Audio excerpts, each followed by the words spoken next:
Papiya MP Harun সাহেবের wife উনি আলেমদের সম্পর্কে বলছে যে আলেমরা রাজনীতি করার অধিকার রাখে না। আমি মনে করি পাপিয়ার কোনো যোগ্যতাই নেই রাজনীতি করার, কারণ আলেম সমাজ যদি রাজনীতি করতে পারে না, পাপিয়ার কোনো যোগ্যতাই নেই। পাপিয়া কিসের জনপ্রতিনিধি? দিনের বিষয়ে দুনিয়ার বিষয়ে আমরা যত শিক্ষিত হন, ইসলামের বিষয়ে যদি আপনি শিক্ষিত না হন তাহলে আপনি মূর্খ। বিএনপির নেতারা প্রকারান্তরে সেই মূর্খতার পরিচয় দিয়ে বিভিন্ন রকম উচ্চবাচ্য করছে, আমরা এর তীব্র নিন্দা জানাই। বলেন। ওয়ালাইকুম সালাম। জি বলেন। জি মুনির ভাই, আমরা তো আপনার আন্দোলনটা হয়েছে রাজনৈতিক গুণগত পরিবর্তনের স্বার্থে।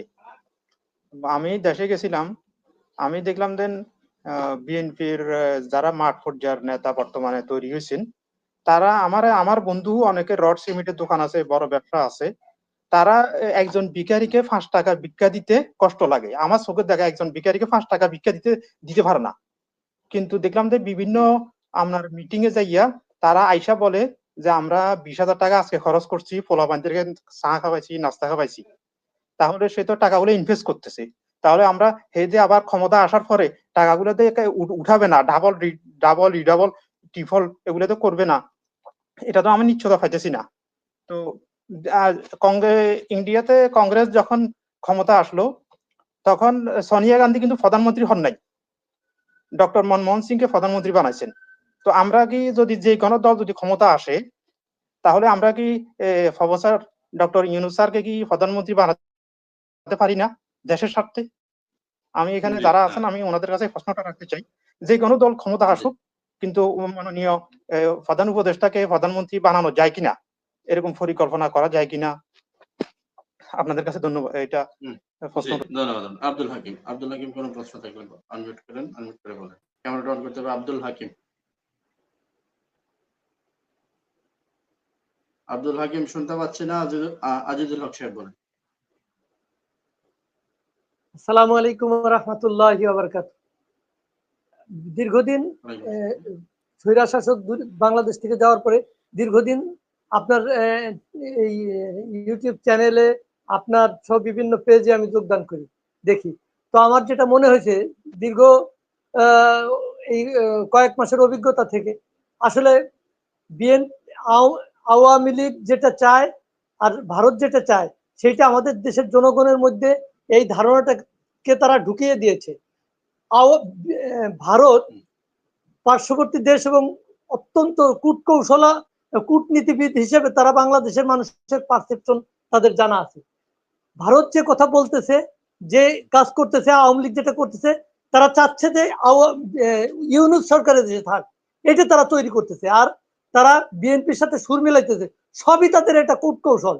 এটা চাচ্ছে এই সরকার থাকলে যত সহজে আওয়ামী লীগ প্রতিষ্ঠা লাভ করবে, বিএনপি বা রাজনৈতিক কোনো দল আসলে তারা তাদের যে মিশন তারা বাস্তবায়ন করতে পারবে না।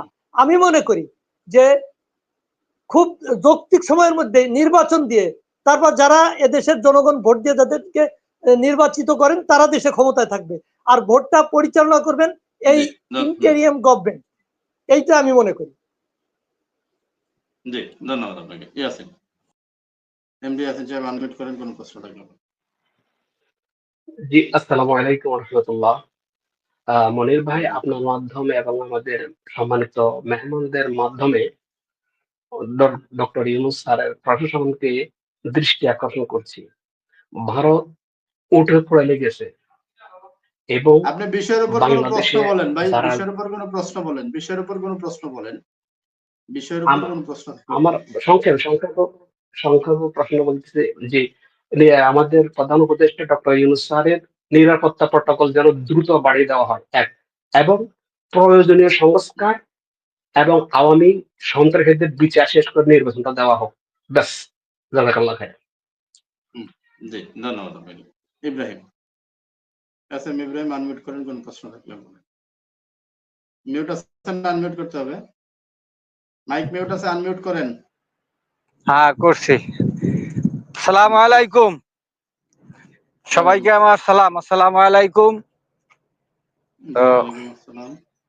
পাপিয়া এমপি হারুন সাহেবের ওয়াইফ উনি আলেমদের সম্পর্কে বলছে যে আলেমরা রাজনীতি করার অধিকার রাখে না।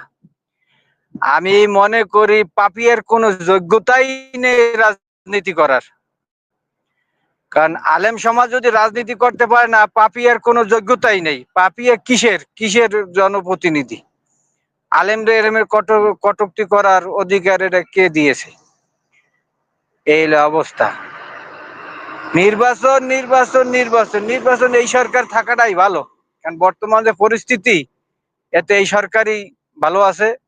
ধন্যবাদ। জি, ধন্যবাদ।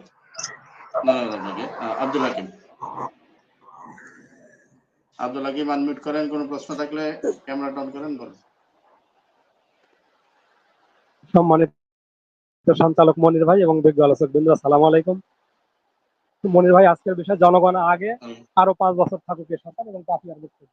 আমি প্রথমত বলতে চাই, শুধু পাপিয়াই নয়, যে কোনো রাজনৈতিক ব্যক্তি আলেম ওলামা সম্বন্ধে বক্তব্য দেওয়ার আগে সচেতন ভাবে দেবেন এবং ওনাদের প্রতি শ্রদ্ধা সম্মান সব অটুট রেখে বক্তব্য দেবেন। এজন্য পাপিয়াদের মুক্ত মঞ্চে এসে ক্ষমা চাওয়া উচিত আলেম সমাজের কাছে এবং এদেশের সাধারণ মানুষের কাছে। আলেমরা মুসলিমদের বিবেক, মুসলিম জাতি, মুসলিম উম্মার পথ প্রদর্শক।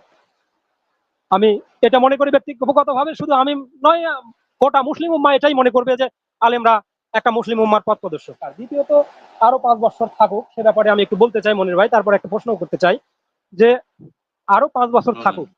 যেমন ভাই বেশ কিছু বিষয় তুলে ধরেছেন। দেখেন, বর্তমানে দেশ কিন্তু আর্মি পুলিশিং করছে, পুলিশ কিন্তু পুলিশের কাজ করছে না, আর্মি পুলিশের কাজ করছে। এর জন্য তাদেরকে ম্যাজিস্ট্রেসি পাওয়ারও দেওয়া হয়েছে, 17টা আইন দেওয়া ক্ষমতা দেওয়া হয়েছে, দিয়ে তারা কিন্তু এই ম্যাজিস্ট্রেসি করছে। পুলিশের সেই রকম কোনো ভূমিকা আমরা এখন পর্যন্ত দেখতে পাচ্ছি না, যদিও 2-4 জায়গায় দেখছি বিভিন্নভাবে বাক বিতণ্ডতা বা ধাক্কাধাক্কিতে পুলিশ ধরায় যাচ্ছে। এটা একটা দিক। পুলিশ যদি আর্মি যদি পুলিশিং করে, ইন্ডিয়া যেভাবে মাঝে মধ্যে আমাদেরকে হুমকি ধমকি দিচ্ছে, সেক্ষেত্রে আমাদের দেশের আর্মি যদি সেই ক্ষেত্রে যুদ্ধকে কন্ট্রোল করতে যায়, তাহলে আমাদের দেশের আন্ত বিষয়গুলোকে কিভাবে কন্ট্রোল করা হবে? সেক্ষেত্রে সরকার কিন্তু কোনো গুরুত্বপূর্ণ ভূমিকা পালন করেনি। এখন এই সরকার 5 বছর থাকুক।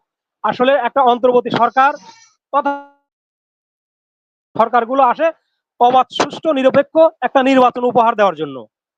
তেনারা যদি 5 বছর ক্ষমতায় থাকে বা যেনারা চাচ্ছেন যে 5 বছর থাকুক, এইটা সংস্কার করা প্রয়োজন আছে কিনা, এটাও তো সংস্কার করা প্রয়োজন। যে একটা অনির্বাচিত সরকার, গণতান্ত্রিক দেশে অনির্বাচিত সরকার কি করে 5 বছর ক্ষমতায় থাকবে? যেনারা এই কথাগুলো বলছেন যে 5 বছর ক্ষমতায় থাকুক, ভালো আছে, আমি তেনাদের কাছে জানতে চাচ্ছি তেনাদের রাজনৈতিক বক্তব্য কি। তেনারা তো কোনো না তো কোনো দলের রাজনীতি করেন অথবা রাজনীতিকে সমর্থন করেন, তাহলে তেনাদের বক্তব্যটা কি? তেনাদের রাজনীতি, যে দলের সমর্থক বা রাজনীতি করেন, তার সেই ব্যাপারে তেনাদের বক্তব্য কি, ওনারা একটু এ ব্যাপারে ব্যাখ্যা করবেন। আর জামান ভাই, আরাফাত ভাই বললেন যে যদি শেষ করছি মনির ভাই, আমাকে 10 সেকেন্ড সময় দিবেন, যে যদি এই হারে চলতে থাকে বিএনপির জনপ্রিয়তা তলানিতে চলে যাবে। হ্যাঁ, হয়তো বা যাবে। 8 মাস চলে গেছে, আরো 8-9 মাস আছে, 18-19 মাস পরে বিএনপি নির্বাচন চাচ্ছে। সেক্ষেত্রে যদি বিএনপির জনপ্রিয়তা তলানিতে চলেই যায়, জনগণ নির্বাচিত করবে। যদি জনগণ বিএনপিকে নির্বাচিত করে তাহলে ক্ষমতায় যাবে, যদি না করে যাবে না। তবে জামান ভাইকে আমি বলতে চাচ্ছি, জামান ভাই, যেভাবে মিডিয়াতে আমরা দেখতে পাচ্ছি বিএনপির চাঁদাবাজি, দখলদার, টেন্ডারবাজি, এটা আদৌ কাম্য নয়। যেমন মানিকগঞ্জের দরিরামপুর উপজেলার একজন উপজেলার নেতা আব্দুল মান্নান মৃধা, উনি একটা কৃষকের জমি দখল করেছেন, ভুট্টার ক্ষেত দখল করেছেন এবং একটা হুজুরের বাড়িকে ভেঙে খান খান করে দেওয়া হয়েছে ওনার বিরুদ্ধে কথা বলার জন্য। বিএনপির কাছে এটা কাম্য নয়। দেখেন, বিএনপির যিনি প্রতিষ্ঠাতা শহীদ প্রেসিডেন্ট জিয়াউর রহমান, উনি ক্ষমতা চাননি, কিন্তু এই দেশের জনগণ অপ্রত্যাশিতভাবে অনেকে ক্ষমতা দিয়েছিল, তাই উনি বাধ্য হয়ে কিন্তু ক্ষমতা এসেছিল। সেই দল কিন্তু বিএনপি। বিএনপিকে কথা মাথায় রাখতে হবে যে যে দলের নেতা ক্ষমতা চাননি কিন্তু তাকে জনগণ জোর করে দিয়েছিল, সেই দল বিএনপি। সেইভাবে বিএনপির নেতা কর্মীদেরকে সিদ্ধান্ত নিতে হবে এবং কাজ করতে হবে। এই ব্যাপারে আপনারা দলের হাইকমান্ডের সঙ্গে আলোচনা করবেন, কথা বলবেন। জামান ভাই, আমরা তো সেখানে যেতে পারি না এবং কথা বলতে পারি না, কিন্তু আমরা লজ্জিত হই যে আমরা একজন বিএনপির সমর্থক, সে কথাগুলো বলতে পারি না। ধন্যবাদ মনির ভাই, সালাম আলাইকুম। জি, ধন্যবাদ মনির ভাই। আমার সম্মানিত আলোচক বৃন্দ, আসসালামু আলাইকুম। ডক্টর মোহাম্মদ শহীদুল্লাহর একটা বিখ্যাত উক্তি আছে যে দিনের বিষয়ে দুনিয়ার বিষয়ে আমরা যত শিক্ষিত হন, ইসলামের বিষয়ে যদি আপনি শিক্ষিত নন তাহলে আপনি মূর্খ। বিএনপির নেতারা প্রকারান্তরে সেই মূর্খতার পরিচয় দিয়ে বিভিন্ন রকম উচ্চবাচ্য করছে, আমরা এর তীব্র নিন্দা জানাই। দ্বিতীয় কথা হচ্ছে আপনারা বলছেন যে ইউনূস সরকার প্রত্যক্ষ ভোটে নির্বাচিত নয়, আপনার কথা সঠিক, কিন্তু পরোক্ষভাবে নির্বাচিত ডক্টর ইউনূসকে যে ট্রেনে জনগণ উঠাই দিয়েছে আপনাদেরকে সেই ট্রেনে উঠার জন্য আমন্ত্রণ জানানো হয়েছে। এখন আপনারা মনে করেছেন লোকাল ট্রেন 2-3 স্টেশন গেলে আমরা উনারকে ধরে ফেলবো, কিন্তু এই ট্রেন কিছুদিন যাওয়ার পরে এটা এক্সপ্রেস ট্রেন হয়ে গেছে। এখন নির্ধারিত গন্তব্যে যাওয়া হয় এই ট্রেন আর থামবে না। ততবার সরকার কথা বলছেন, বিভিন্ন রকম আপনারা কথা বলছেন, কিন্তু জনগণ মনে করে যদি এই ছাত্র জনতা ডুয়ারটাই আন্দোলন না করতো, নিজের তাদের রক্ত বিলিয়ে না দিত, আরো 4.5 বছর আপনাদেরকে হাসিনার শাসন গ্রহণ করা লাগতো। বিএনপির নেতারা কিভাবে রাজনীতি করেছেন সেই কথা এখন বিভিন্ন মিডিয়া প্রকাশ হচ্ছে, শেখ হাসিনার সাথে কিভাবে আঘাত করেছেন সেই বিষয়ে জনগণের সামনে আসতেছে। আপনারা সেই বিষয় মোকাবিলা না করে কিভাবে খালি নির্বাচন বলেন। নির্বাচন যতবার বলেছেন ততবার যদি আওয়ামী লীগের বিরুদ্ধে কথা বলতেন তাহলে জনগণ আপনার খুশি হইতো। এখন আপনারা গণতান্ত্রিক নির্বাচন দিবেন, গণতান্ত্রিক দল গঠন করবেন, গণতান্ত্রিক সরকার হবে। আমরা নিজেরাই তো গণতান্ত্রিক, আমরা আগে নিজেরাই গণতান্ত্রিক হন। আমরা গণতান্ত্রিক দল যদি হতেন নিজেরা মারামারি করে সেন্সের মতো যাচ্ছেন আমরা নিহত সংখ্যা, তাহলে আমরা কিভাবে গণতান্ত্রিক হবে, কিভাবে গণতান্ত্রিক দেশ গঠন করবেন? নিজেরাই তো গণতান্ত্রিকটা, আগে নিজেরা গণতান্ত্রিক হন, এরপরে দেশ পরিচালনা অভিজ্ঞতা অর্জন করুন। জনগণের জন্য এই 8 মাসে আপনারা কি কর্মসূচি দিয়েছেন, জনগণের জন্য আপনারা কি করেছেন, জনগণ সেটা জানতে চায়। ধন্যবাদ আপনার সবাইকে।